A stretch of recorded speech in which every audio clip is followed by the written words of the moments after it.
나는 누구일까 하는 문제를 한번 질문을 해보고 싶어요. 나는 누구일까? 돌아가고 또 돌아가고 계속 가다 보면 나라고 하는 존재는 하나님이 만든 자녀라는 사실을 알게 돼요. 자, 그리고 마지막 최종적인 자리까지 가면 온 천하 만물을 만드신 하나님만이 마지막에 남아요. 그 하나님이 인간을 만드실 때 하나님의 형상과 모양을 따라서 하나님의 이미지와 하나님의 어떤 선하심으로 지어진 존재가 나고 여러분이에요. 그러면 우리가 돌아가서 원초적인 자리까지 돌아가면 여러분에게 나타나야 할 가장 중요한 포인트는 그리스도의 성품, 하나님의 성품, 하나님의 인격이 나타나야 되는 것이 우리들의 모습이 되어야 된단 말이죠. 자, 그런 걸 한번 염두에 두고 제가 여러분에게 오늘은 참 쉬운 질문이기도 하고 참 어려운 대답을 해야 되는 질문을 하나 드리려고 합니다. 여러분 신중하게 대답을 하셔야 됩니다. 여러분은 예수를 믿으십니까? 다시요. 여러분은 예수를 믿으십니까? 지금 여러분이 아멘 하고 대답을 했고 생각 없이 수년 동안 교회를 다녔으니까 나는 당연히 예수를 믿지라고 대답을 했을 거예요. 근데 1대1로 만나서 제가 예수 믿으세요? 이렇게 질문을 하면 사람들은 뭐라고 대답을 하나 봤더니 이렇게 대답을 합니다. 저는 교회 다닌 지가 수십 년인걸요. 저는 모태로부터 교회를 다녔습니다. 우리 집 모든 식구들은 교회를 다 다녀요. 우리 부모님은 장로님이고 우리 어머니는 권사님이고 우리 친척 중에는 목사도 있고 내 동생은 신학교 다니는데요. 자, 그렇게 대답을 했는데 진짜 제가 던진 질문에 대한 정답은 본인에게는 아니에요. 저는 예수를 믿느냐고 물었고 대답한 사람들은 내 배경 백그라운드를 쭉 설명을 했어요. 제가 왜 이 질문을 그렇게 오랫동안 예수를 믿고 있고 교회를 다니고 있는 여러분들에게 다시 질문을 하냐면, 제가 이번에 미국에서 세계를 움직이는 힘 한인 디아스포라를 만나다를 촬영하는 중에 여러분이 잘 아시는 난 참 바보처럼 살았군요 이종용 목사님을 이제 대담하는 시간이 되었어요. 그분의 이야기를 들으면서 그럴 수도 있겠다, 이게 정말 중요한 질문이겠다, 제가 어찌 보면 소름 돋을 만큼 뭔가를 느꼈기에 이 말씀을 들고 나왔고 여러분에게 이 질문을 하려고 하는 거예요. 그분의 신앙 간증이에요. 목사님, 저는요 어떻게 예수를 믿었냐, 어떻게 교회를 다녔냐면요, 시골에 살 때 우리 동네에 전도사님 한 분이 오셨어요. 그리고 교회를 개척하겠다고 우리 부모님에게 부탁을 했을 때 우리 할머니가 방 하나를 내줬어요. 여기다 교회를 개척하라고. 그래서 우리 집에 교회가 시작이 되었고, 그래서 그 교회의 첫 번째 신자는 우리 할머니와 저였어요. 딱 둘이 처음 신자가 되었어요. 저는 모든 예배에 한 번도 안 빠졌습니다. 왜냐하면 빠질 수가 없습니다. 교인이 없기 때문에. 한 번도 빠지지 않았고 모든 예배를 다 드렸고, 그리고 시간이 지나가면서 청년이 되었고, 나는 노래를 잘했기 때문에 성가도 잘했고 찬송도 잘했고 누가 봐도 가장 예수 잘 믿는 청년의 모습으로 성장을 했습니다. 근데 놀라운 건 저는 대마초 사건으로 감옥에 들어가기 전까지 한 번도 예배를 빠진 적이 없고 한 번도 교회를 안 간 적이 없는 저는 예수는 안 믿었습니다. 믿을 수가 없었습니다. 그분이 나를 위해 죽었다는 것 믿을 수 없었고, 물 위를 걸었다는 것 믿을 수 없었고, 그 예수님이 하셨던 모든 이야기를 나는 절대로 믿을 수가 없었습니다.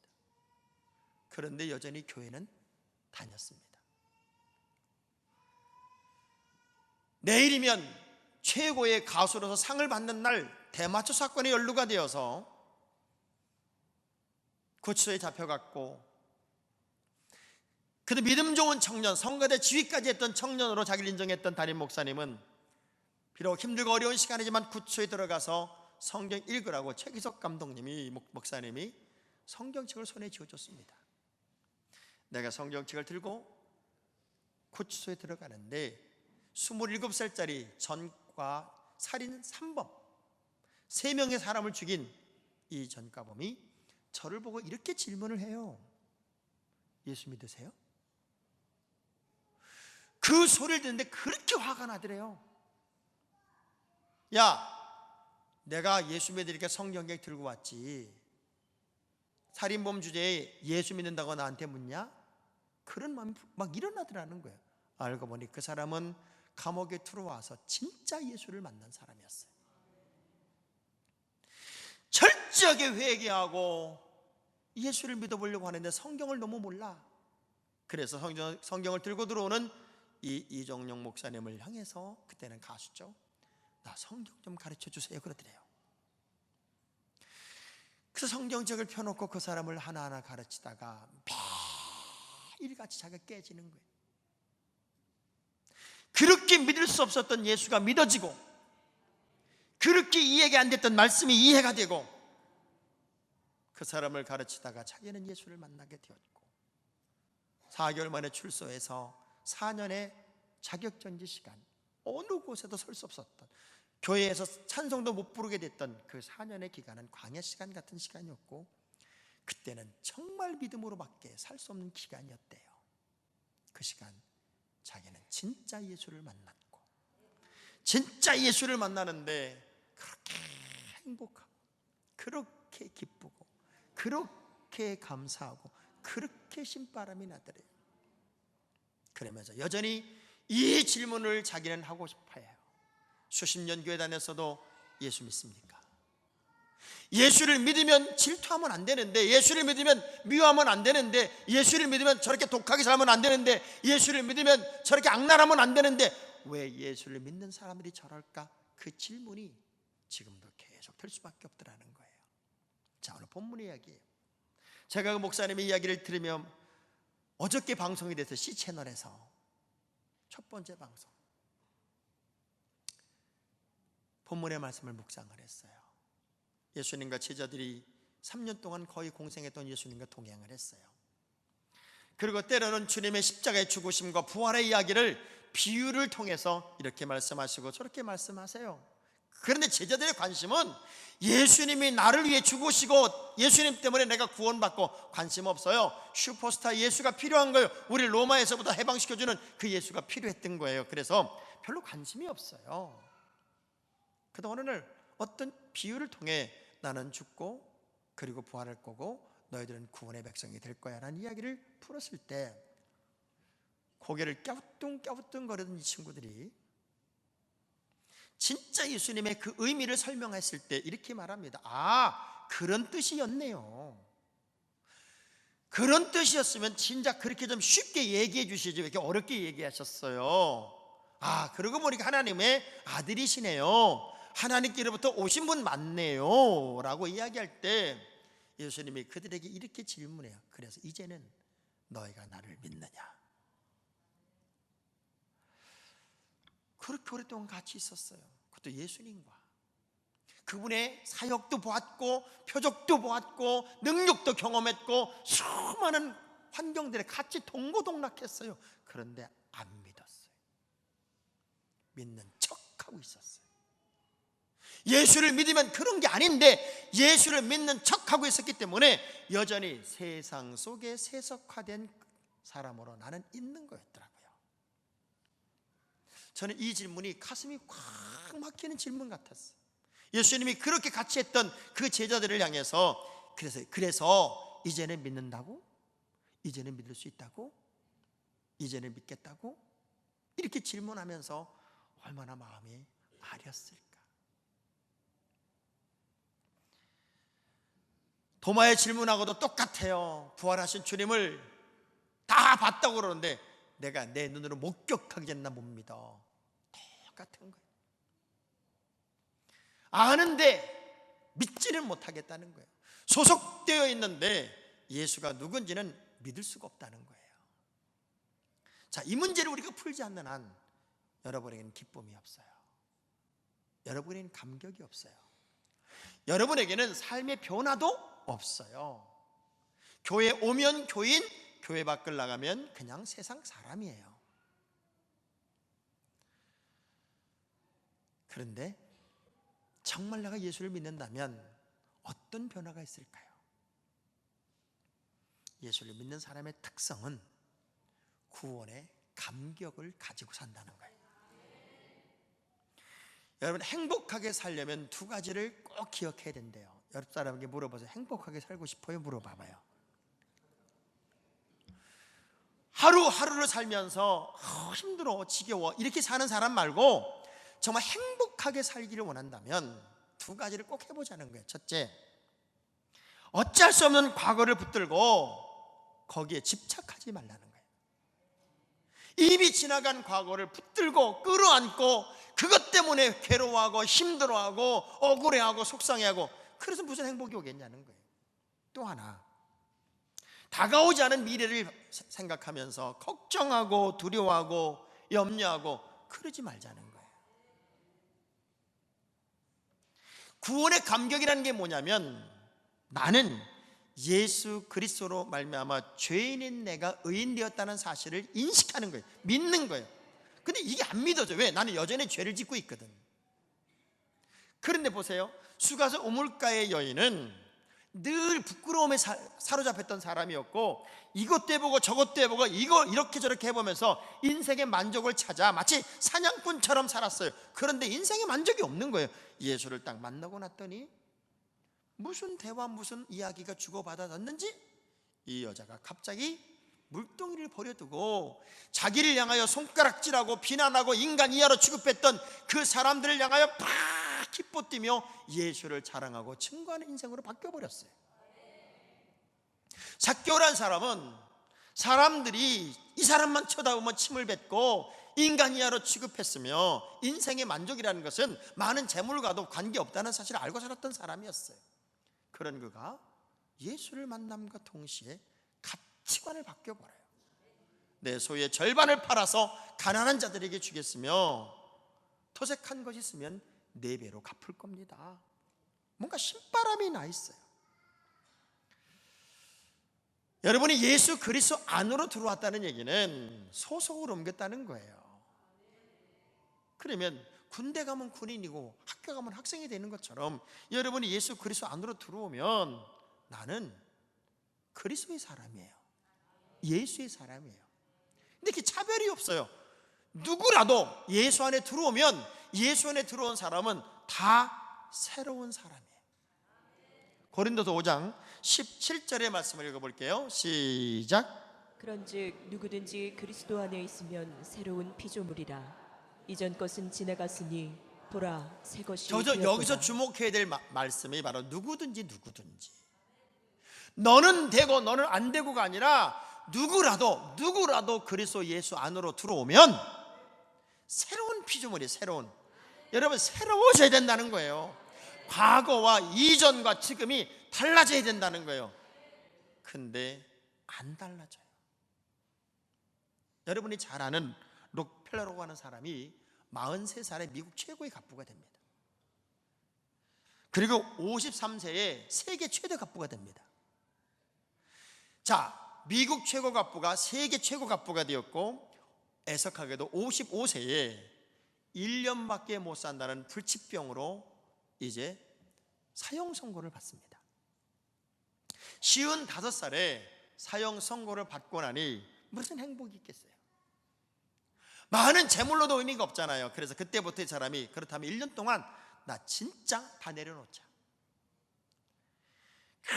그냥 바둥바둥 살았던 그 삶, 그 많은 재물 세상을 향해 쓰자.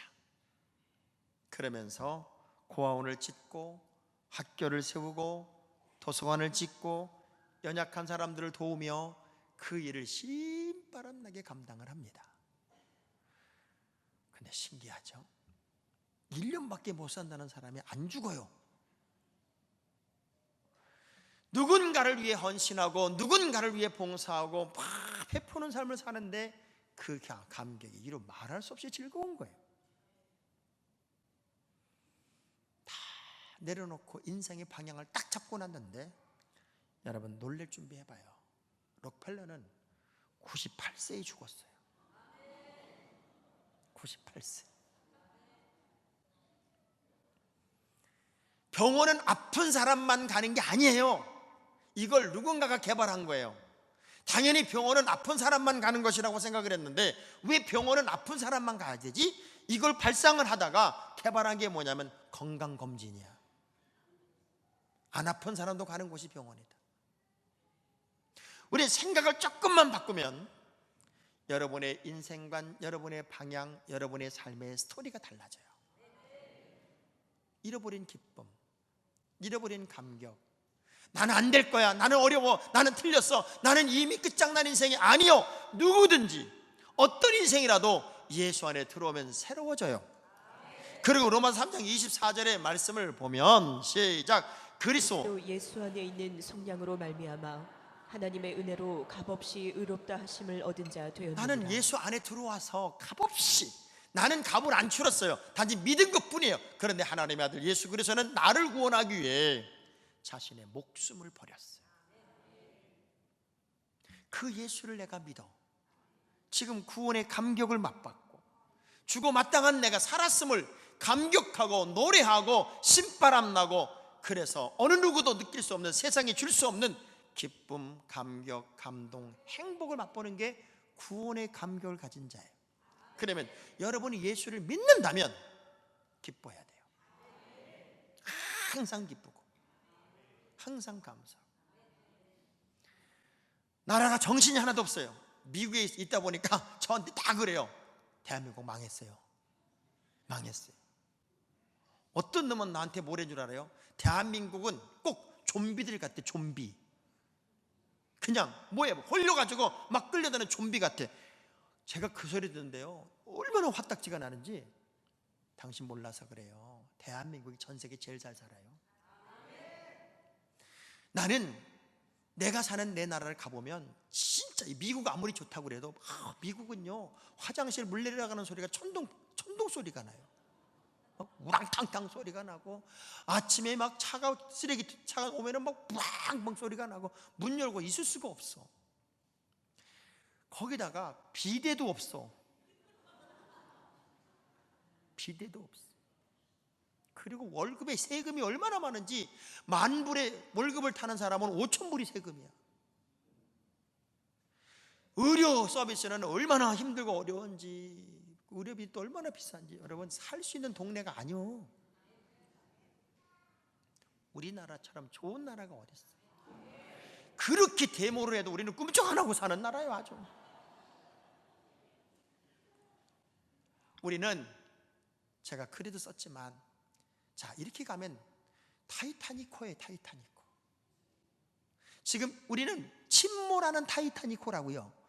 그런데 침몰하는 타이타니코가, 배가 침몰하는데 거기다 의자 바꾼다고 무슨 의미가 있겠어요? 누가 대통령이 되는데 무슨 의미가 있겠냐고요. 이 사상, 방향, 모든 인간의 의식, 이런 게 다 무너져 내렸는데 의자만 바꾼다고 누가 대통령이 된들 위대하겠냐고요. 우리는 하나님을 믿는 사람들, 이렇게 저렇게 휩쓸릴 게 아니라 이 국가적인 위기 앞에 전 교회인이 남아서 나라와 민족을 위해 기도할 사람들이 우리지. 광화문에 촛불 들고 갈 수 있는 열정이 있다면 내일 새벽부터 다 나오겠지. 왜? 기도가 더 중요하니까. 우리는 기도해야 돼요. 나라 위해서. 나는 이렇게 우리 좋은 우리나라가 초정치인들 몇 명 때문에 힘들어질까 봐 마음이 아프고요. 지금 100만이 모이고 200만이 모이고 1000만이 다 모여도 누구 좋아서 뭐 야당을 지지하고 여당을 지지하고 뭐 누구 국회의원 그래서 모이는 게 아니고, 우리가 뽑은 대통령이 한심해서 갑갑해서 그러는 거예요. 우리의 마음의 공허함 때문에 그러는 거예요. 그러면 나라 위에 기도해야지요. 그리고 우린 기쁨을 회복해야 돼요. 구원의 감격, 구원의 기쁨이 있어야지요. 우리 옆 사람 악수하면서 좋게 말할 때 기도 좀 합시다.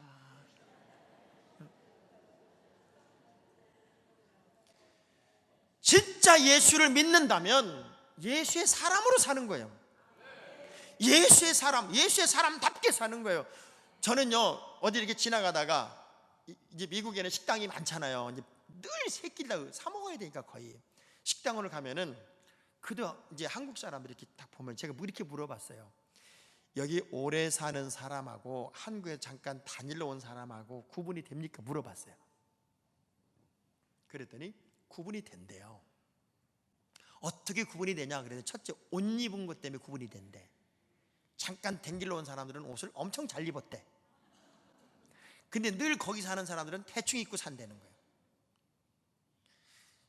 오래된 사람들은 밥을 엄청나게 많이 먹는데, 근데 한국에 잠깐 온 사람들은 조금 먹는데, 진짜 미국에 오래 산 사람들은 어마어마하게 먹어요. 그러면서 탁 저한테 그래요. 목사님이시지요? 전 기분 되게 좋았어요. 목사님이시지요? 자, 옆 사람을 이렇게 뚜그러지게 쳐다보면서 사기꾼이시죠? 이러면 안 되잖아요. 크리스찬답다, 예수 믿는 사람답다. 제가 두 번째 디아스포라를 촬영했던 사람이 임원식 장로님이란 분이었어요. 임원식 장로님. 이 임원식 장로님이란 분은 은혜교회, 은혜한인교회에 이제 은혜봉사센터를 책임지고 있는 대표예요. 이분은 한국에서는 아주 잘 나가던 부동산 개발업자였어요. 70년대. 그때 이분이 미국으로 안 가고 계속 그거 했으면 지금 아마 이건희만큼 잘 사는 사람이 있어요. 그 정도로 잘했던 사람이었는데 술을 너무 먹다 보니까 못 살겠더래요. 이렇게 가다 보면 나도 죽고 우리 가정도 무너질 것 같더라는 거예요. 그래서 미국으로 이민을 가면서 두 아이를 잘 길러봐야 되겠다 하는 생각으로 갔는데, 사람을 잘못 만나는 바람에 돈을 투자했다가 그냥 날려버리고, 기가 막힌 환경에 제일 쉬운 게 술이에요. 술. 미국 가서는 절대 술을 안 먹겠다고 했는데 미국 가니까 술 살 수 있는 게 더 쉽더래. 그냥 별게 다 있더래요. 그래서 늘 술을 먹다가 이 사람이 알코올 중독에 걸리고 차를 몰고 가다가 걸리는 바람에 이제 알코올 중독자 치료소에서 지금의 교회 장로님을 만나 예수를 영접하게 되는 거예요. 교회를 갔지만 한식도 먹고 싶고 사람도 만나고 싶고, 그래서 교회를 갔는데 저 뒷자리에 앉아가지고 졸다가 자다가 이 관계성 때문에 교회는 다녔지 예수를 믿은 건 아니었대요.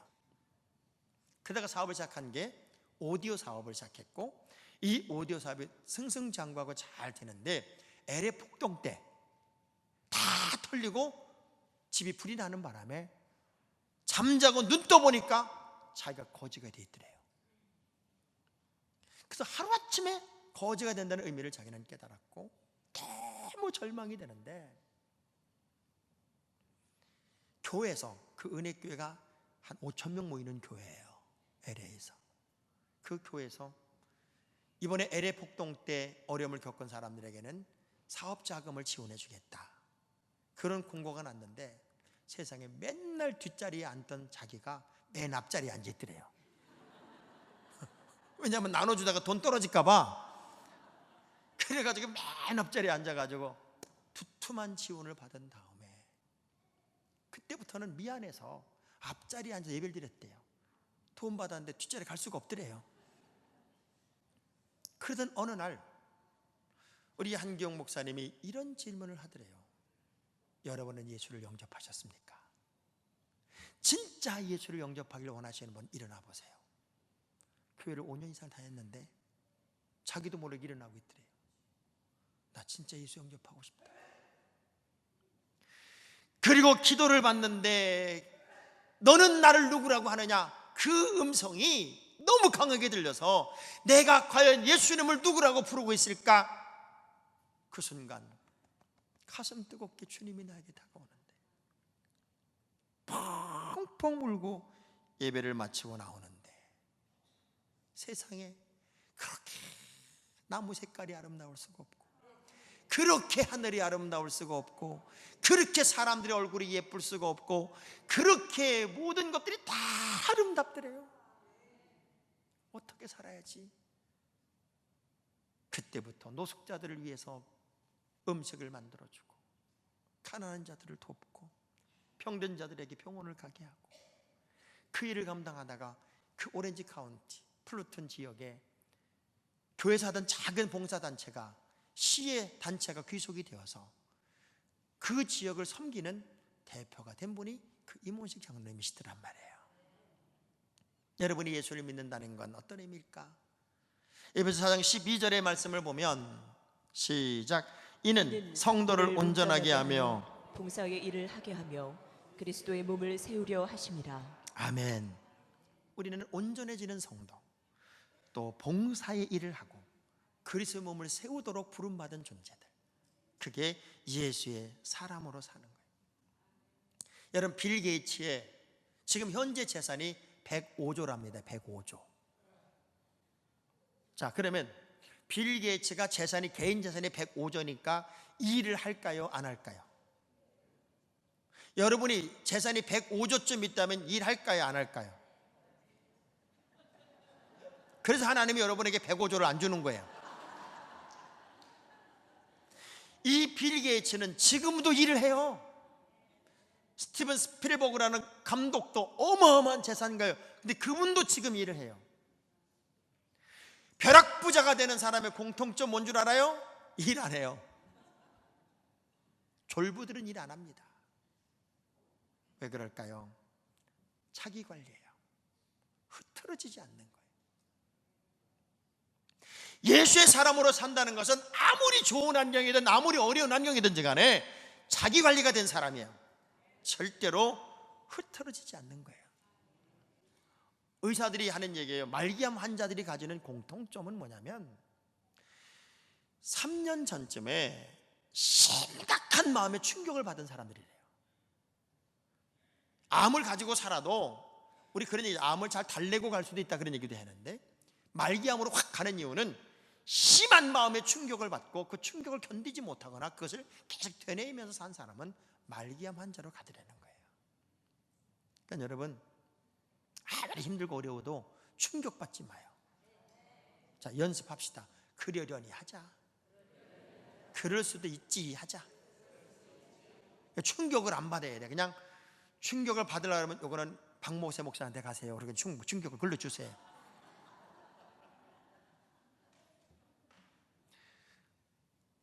예수의 사람으로 산다는 것은 아름다운 봉사의 길을 가는 거예요. 저는 어제 우리 김장을 하기 위해서 이제 와서 봉사하는 분들을 보면서, 우리 권사님들은 뭐 새로 오신 권사님들, 또 우리 권사님들은 얼마나 부엌에서 잘하는지요.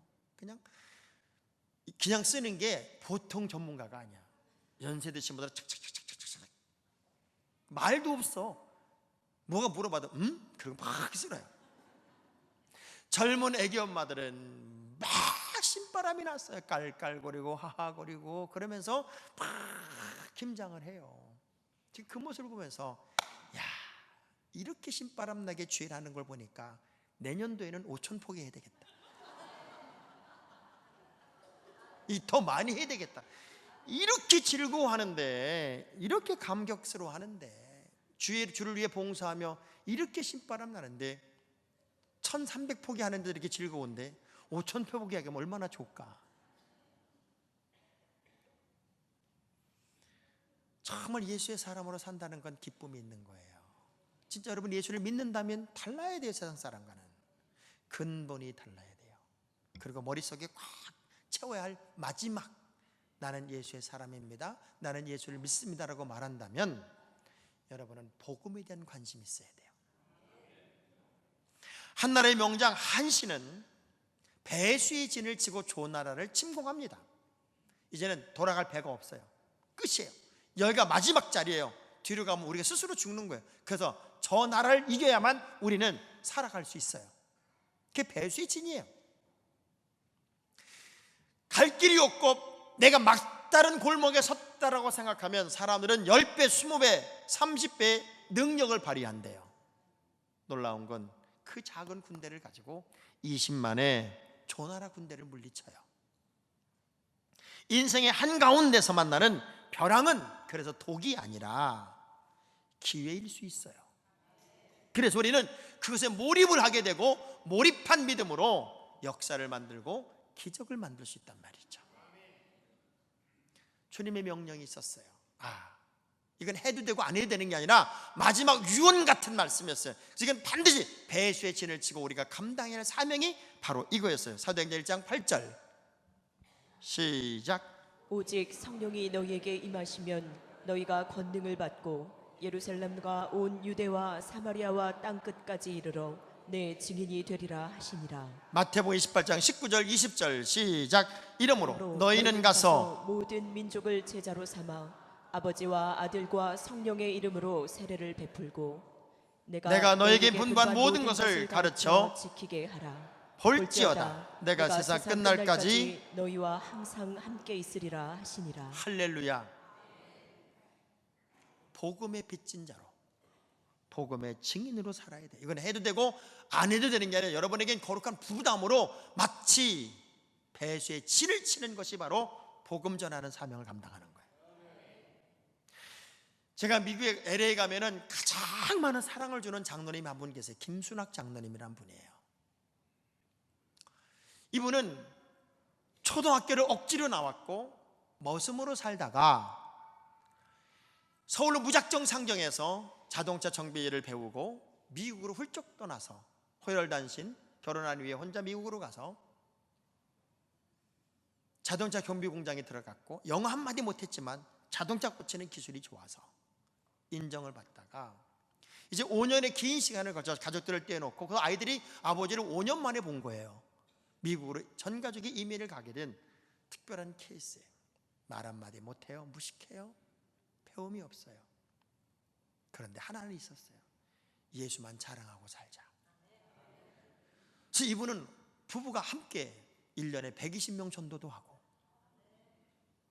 이분이 그 배운 기술이 자동차 기술이 있으니까 킴스 바디샵이라고 하는 자동차 정비 회사를 설립하고 돈을 어마어마하게 벌었어요.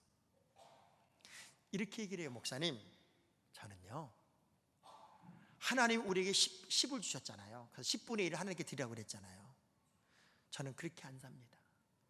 10분의 1 가지고는 내가 살고 10의 9를 주를 위해 쓰려고 합니다.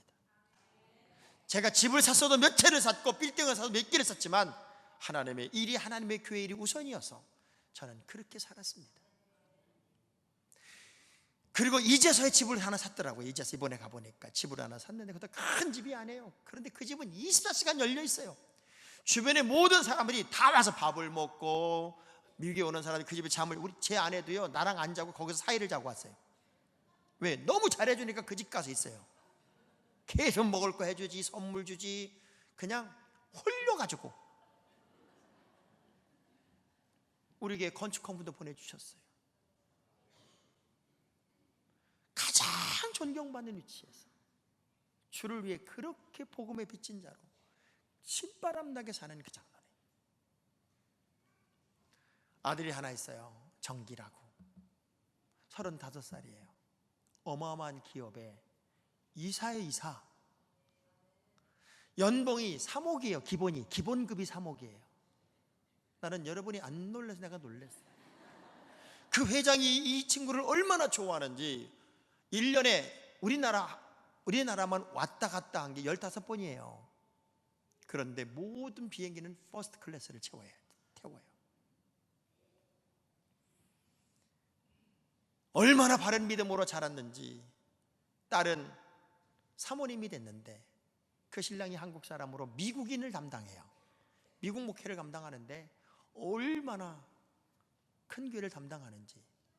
제가 촬영하는 그날 집으로 갔는데 온 가족이 다 모였어요. 손주들이 우르르 몰려들어오더니 할미 막 한국말 잘 못하니까요. 그러더니 할머니 할아버지를 끌어안고 뽀뽀를 하고 막 볼구를 비벼대고 끌어안고. 저는 그런 공을 못 봤어요. 할머니가 영어를 못하면 무시를 하거든요. 그런데도 그렇게 하는 거예요. 이게 뭔 소리예요?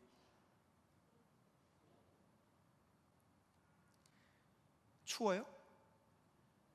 난 땀이 나는데 뭐 틀었나 봐 지금. 이게 센스가 없다니까 저렇게. 결정적일 때 저걸 틀어가지고.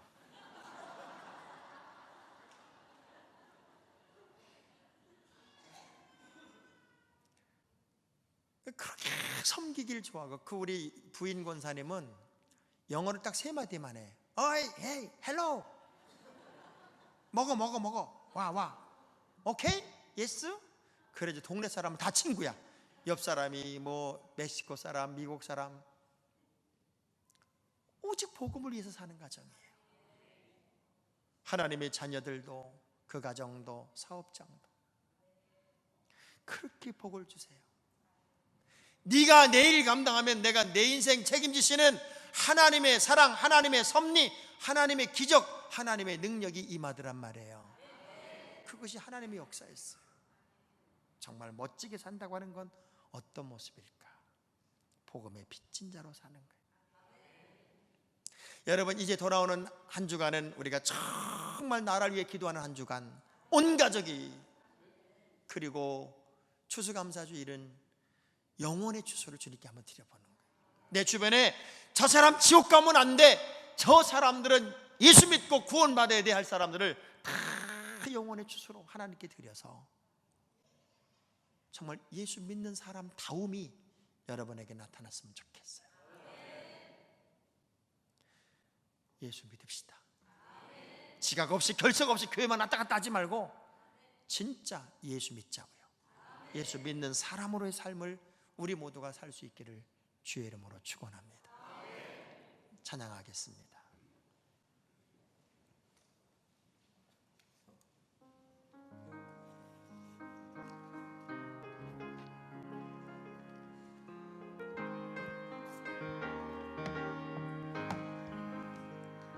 당신은 지금 어디로 가나요?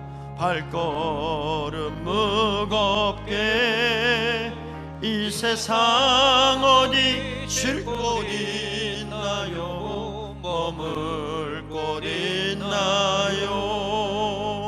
예수 안에는 안식이 있어요. 평안이 넘쳐요. 십자가 보혈 믿는 자마다 구원을 받아요. 박수치며 예수 믿으세요. 예수 믿으세요. 예수 믿으세요. 예수 믿으세요. 좀 더 빨리 합니다. 당신은 오늘 누굴 만났나요? 위로받았나요? 이 세상 누가 나를 대신하여 목숨 버렸나요? 고통의 멍에 벗어버리세요. 예수 이름으로 마음 문 열고 주님 맞으세요. 기쁨이 넘쳐요. 예수 믿으세요. 예수 믿으세요. 예수 믿으세요. 예수 믿으세요. 예수를 믿고 예수를 믿고 새롭게 되니 기쁨이 넘쳐요. 어둠 거치고 새날이 되니 행복이 넘쳐요. 이전에 없던 평안을 얻으니 찬송이 넘쳐요. 샘솟는 기쁨 전해주어요.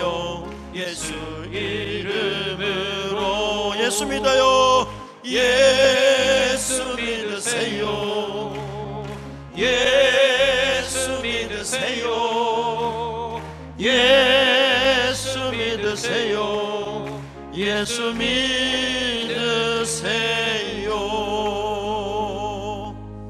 우리 두 손을 가슴에 대고 두 눈을 감아봅니다. 맞습니다. 우리는 교회를 다니는 사람들이 아니에요.